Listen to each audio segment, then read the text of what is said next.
अस्सलाम वालेकुम स्टूडेंट्स, आज का हमारा lecture section number 11 res judicata पर है। रेस जुडिकाटा उर्दू में इसको कहा जाएगा मिसले कानून।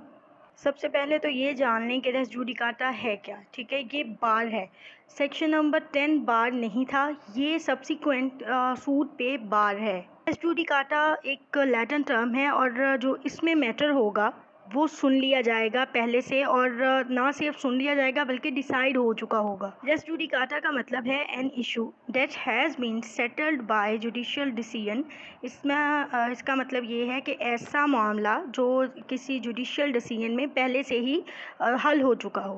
रेस जुडिकाटा एक जनरल रूल पे बेस्ड है that main shall not be twice vexed. Vexed का मतलब होता है परेशान करना। तो इसमें ये बताया गया है कि कोई एक इंसान को दो दफ़ा एक ही मामले में परेशान नहीं किया जाएगा।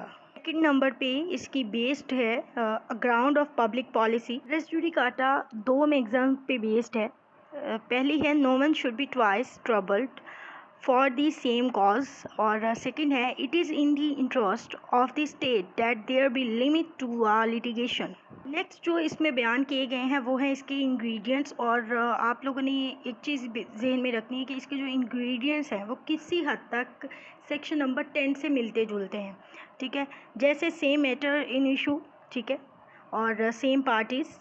नेक्स्ट में आ जाएगा इसमें same title.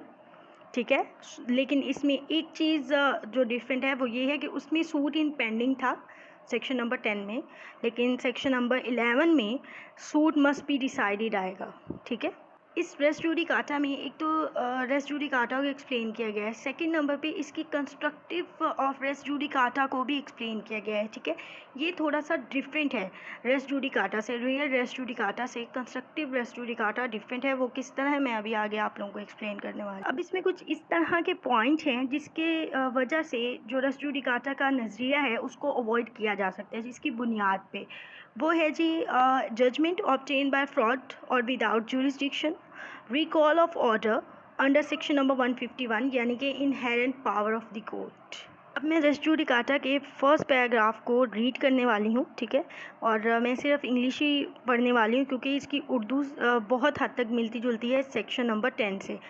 No court shall try any suit or issue in which the matter directly or substantially in issue has been directly or substantially in issue in a former suit between the same parties or between the parties under whom they or any of them claim litigating under the same title in a court competent to try such subsequent suit or the suit in which such issue has been subsequently raised and has been heard event finally decided by the court। में ये बताया गया है कि कोई भी अदालत ऐसा मुकदमा जो पहले से डिसाइड हो चुका हो, ठीक है, उसके तमाम मामलात पहले से हल हो चुके हों, फैसला उस पर आ चुका हो, कोई भी पार्टी उसी मुकदमे पे सेम कॉज सेम टाइटल के साथ दोबारा मुकदमा दायर नहीं करेगी, और अगर वो करेगी तो अदालत उस पर फैसला नहीं देगी।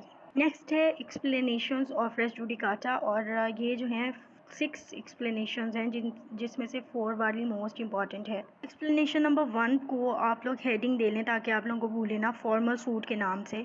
फॉर्मल सूट का मतलब है पहला मुकदमा। The expression formal suit shall denote a suit which has been decided prior to the suit in question whether or not it was instituted prior thereto।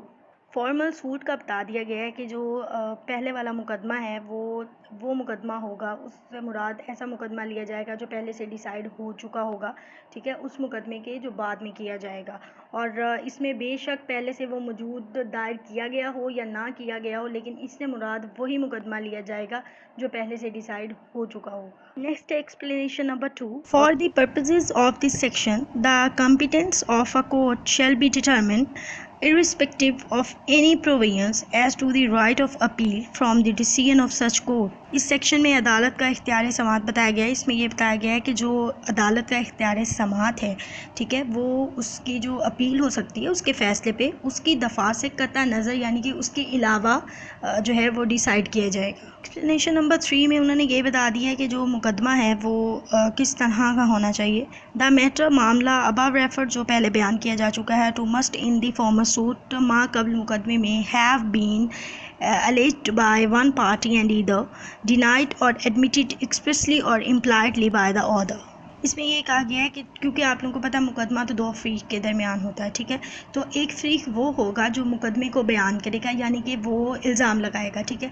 और दूसरा फ़रीक ऐसा होना चाहिए जो या तो उसको डिनाई करे या तो उससे मुकम्मल तौर पे इनकार करे, एक्सप्रेसली वाज़ह तौर पे, इम्प्लाइडली मानवी तौर पे, या उसको एक्सप्रेसली और इम्प्लाइडली ही एडमिट कर ले, यानी कि मान ले। नेक्स्ट है जी एक्सप्लेनेशन नंबर 4 और इसकी हेडिंग दें कंस्ट्रक्टिव ऑफ रेस जुडिकाटा। ये एमसीक्यू इंपॉर्टेंट है, आ भी जाता है कि जो कंस्ट्रक्टिव ऑफ रेस जुडिकाटा है वो किस में बयान की गई है, 1 2 3 4। तो आप लोगों ने याद रखना है कि 4 पॉइंट में या 4 एक्सप्लेनेशन में बयान की गई है। सबसे पहले तो ये समझ लें कि कंस्ट्रक्टिव ऑफ रेस जुडिकाटा का मतलब क्या है। इसका मतलब एक आसान सी मिसाल से समझाती हूँ कि एक बंदे ने मुकदमा किया, ठीक है, उसने एक दादरसी मांगी, उसने कोई चीज़ क्लेम की। अब क्या हुआ कि एक ऐसा पॉइंट जो इम्पॉर्टेंट था, जो उसके क्लेम को इन्हेंस कर सकता था, ठीक है, सपोर्ट कर सकता था, लेकिन उसने अपनी प्लीडिंग में वो बात बयान ही नहीं की। अब जब उसने वो बात बयान नहीं की और मुकदमा हो गया डिसाइड, ठीक है, फॉर्मल सूट यानी कि माक़ाबिल मुकदमा डिसाइड हो गया। अब हम लोग ये कंस्ट्रक्ट करेंगे कि वो जो पॉइंट उसने बयान नहीं किया वो पहले से डिसाइड हो चुका है, ठीक है। उस पॉइंट को लेके, उस एक पॉइंट को लेके वो दोबारा से मुकदमा दायर नहीं करने लग जाएगा कि भाई ये मेरा पॉइंट रह गया, इसके ऊपर दोबारा से नहीं। वो हमने कंस्ट्रक्ट कर लिया कि वो मुकदमा उस पॉइंट का भी जो है डिसाइड हो चुका है, उस पॉइंट को भी कोर्ट ने डिसाइड करके मुकदमा क्लोज़ कर दिया है। जुडिकाटा की कुछ एक्सेप्शंस भी हैं। एक तो ये है कि जो प्ली मांगी जाएगी वो कानून की तरफ से ही बार्ड होगी, ठीक है, उसकी हम कंस्ट्रक्टिव नहीं समझेंगे उसको। सेकंड नंबर पे है कि प्ली रेज तो की जाएगी लेकिन कोर्ट की तरफ से डिसाइड नहीं की जाएगी।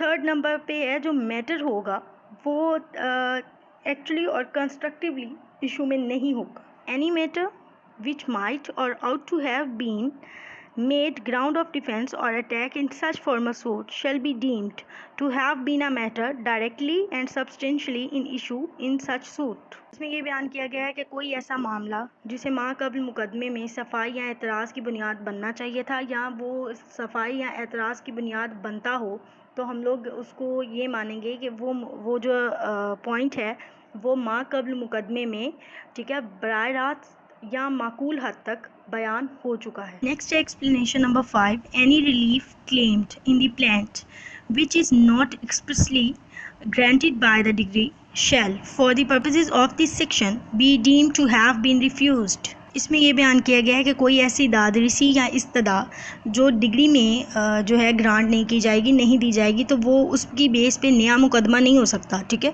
वो ये तसव्वुर की जाएगी कि वो मुस्तरद हो गई है या उसको लेने से इनकार कर दिया गया। अगली एक्सप्लेनेशन लास्ट एक्सप्लेनेशन है इस सेक्शन की।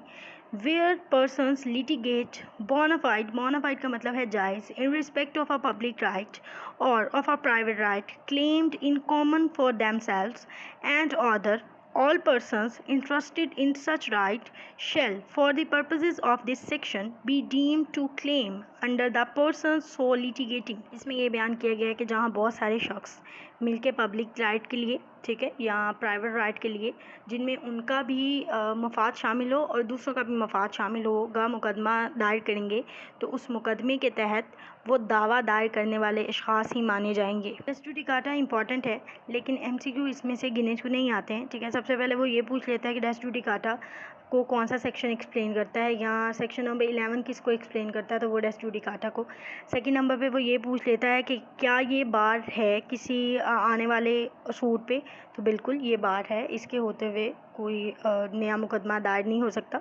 और जो है इसमें क्या होता है, इसमें केस पहले से डिसाइड हो चुका होता है। नेक्स्ट इम्पॉर्टेंट है इसकी कंस्ट्रक्शन, ठीक है। वो ये कहता है कि प्ली होते हुए भी अगर कोई जो पार्टी है वो प्ली को रेज ना करे, ठीक है, तो वो क्या कहलाएगी, तो वो कंस्ट्रक्टिव ऑफ रेस जुडिकाटा कहलाएगी। अगली बात जो याद रखने वाली है वो ये है कि जो रेस जुडिकाटा है वो इशू और सूट दोनों पे अप्लाई होता है।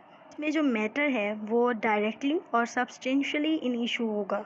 इसका जो डिफेंस है वो हम रिटर्न स्टेटमेंट में ले सकते हैं, ठीक है। और दूसरा जो ये अप्लाई होता है या इसको अप्लाई करने के लिए इसको बिफोर फ्रेमिंग इशू या इन प्लीडिंग्स जो है इसको रेज करना चाहिए। रेस जुडिकाटा जो यूज़ किया जाता है वो है एंड ऑफ द लिटिगेशन, ठीक है, ताकि मुकदमे का इख्तिताम हो जाए। अगर ये ना हो, ये नज़रिया ना हो तो किसी भी मुकदमे का आखिर हो ही नहीं। रेस जुडिकाटा जो है वो एक ऐसा नज़रिया जो क्रिमिनल लॉ में बयान किया गया है, उसे कहते हैं डॉक्ट्रिन ऑफ ड्यूल जेपर्डी, ठीक है, उसकी बिल्कुल पैरेलल है। ये था जी आज का हमारा लेक्चर रेस जुडिकाटा पे। उम्मीद करती हूँ आप लोगों को समझ आया होगा।